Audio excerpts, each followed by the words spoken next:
Michael. How you doing? Absolutely fantastic. How are you, sir? Man, I'm good. You brought the energy today, baby. Well, you're talking about one of my favorite subjects, unique homes. I mean, not even 3 Very miles from cool. here, there's a home that is 100% made out of river rock. And so when I heard about this on EarthX TV, I'm going, oh my God, this is so up my alley. That's great. I love to hear that. So what the idea to do the exploring that you're doing on House of What? I mean, this is I want your job. I do love the job. We get to travel the country, meet unique people, see unique ideas. It has been a gift to do this show. Do you see that in the past, let's say 5 to 10 years, that people have really taken on their homes in a way they go, no, I realize the builder built it this way, but I want to build it my way? Absolutely. People are feeling themselves and feeling like, you know what, this is the space that I'm going to occupy, and I want to occupy it my way. And absolutely, they're finding ways to use materials, to recycle and upcycle and be unique and be fun. And a lot of these homeowners, you meet them, and they are passionate about what they're doing, and they just really enjoy other people enjoying their space. Isn't that what EarthX TV is all about? It's about the way that we're using this planet? Absolutely, and how to live with the planet tandem, you know. There's so many ways that we can help the environment and have a sustainable environment, and we can do it one way by how we live, by how our homes are built and how we live in those homes. And so, yeah, EarthX TV looks at a lot of ways to live and, communicate with the environment. Well, I'm totally into this because we planted 1,700 trees here in 1997, and now this forest is filled with so many beautiful wild creatures. But if we had not taken that chance, I mean, it would just be another lawn. Right. And that's, the thing is, people need to have patience. Mm-hmm. When you want to live this lifestyle, sometimes things aren't readily available. You're going to have to search for them. Sometimes they're right there in front of your house, and you can just bring them inside. But a lot of these projects take years and years because they're the project of passion, a project of love. And so, yeah, patience is a big deal. One of the things that you cover is that, these houses aren't fantasies, but in a way, doesn't it start off as a fantasy, and then this way you start building it into a reality? That's absolutely true. There's a guy down in Austin, Texas. He built a house called Neverlandia, and I believe he started with about 600 square feet, and it must be 3,000 square feet by now, maybe 2,500, and he just keeps building on and building on, new idea. It's amazing. But, yeah, fantasy project turned real. How do you learn about these homes? Because, I mean, it's one of the, you're not Googling it, so how are you finding out? Right. I got an amazing crew. The researchers that work at EarthX TV, they look all over. And through their time as EarthX TV, a lot of people have had communications with homeowners and thought, hey, you remember that guy I talked to a year ago?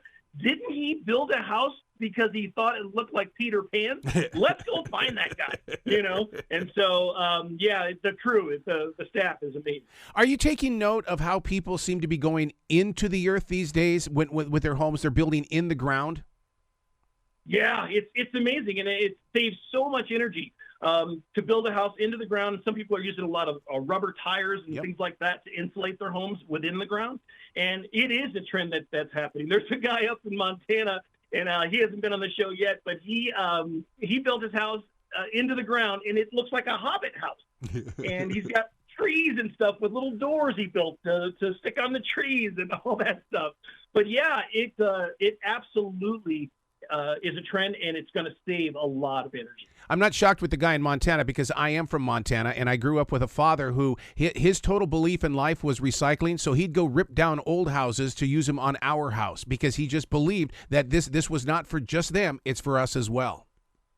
I agree with that. There's a huge trend of barn wood. People are tearing down barns and keeping all that wood and putting them into their homes, cladding walls, building doors, whatever. But that wood's not going to waste or being burned or trashed. It's being put into another home. It's a great idea. Now, one of the things that we've seen over the years is that, people will turn a bus into a home, but an airplane? How the heck did they get their hands on an airplane? Yeah, there's a guy, he's, I think he's down in Houston, I think. And he as a child, saw a TV show where there was a person who lived in an airplane, and he would drive his Corvette into the back of the airplane, fly somewhere, and then drive out.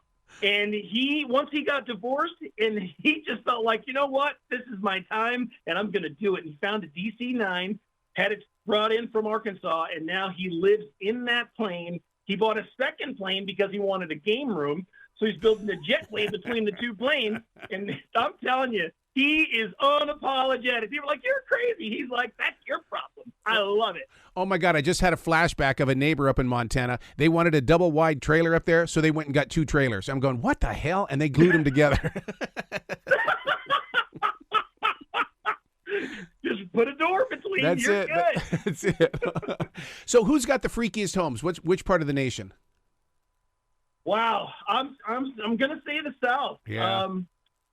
We spent a lot of time in Texas. There's a guy who built a home out of a missile silo. What? And so, yeah, when he was in military school 40, 50 years ago, whatever, when they decommissioned these missile silos, he used to go and play in them. He and his friends, they just left them open. And he always thought, I would love to live in one of these. And then he's bought 2 of them. He's bought 3 of them. And one of them is an Airbnb. Oh, my God. Chris, I want to congratulate you on this show. This is Water Cooler Conversation. People are going to be talking about you. They're going to be writing to you saying, come over and check out my house, dude. We would love that. Anybody who's got a unique house, please contact EarthX and House of Blood. Let us know. We want to see it. Please come back to this show anytime in the future. The door's always going to be open for you, dude. Dude, this was so much fun. Thank you. Be brilliant today. You got it.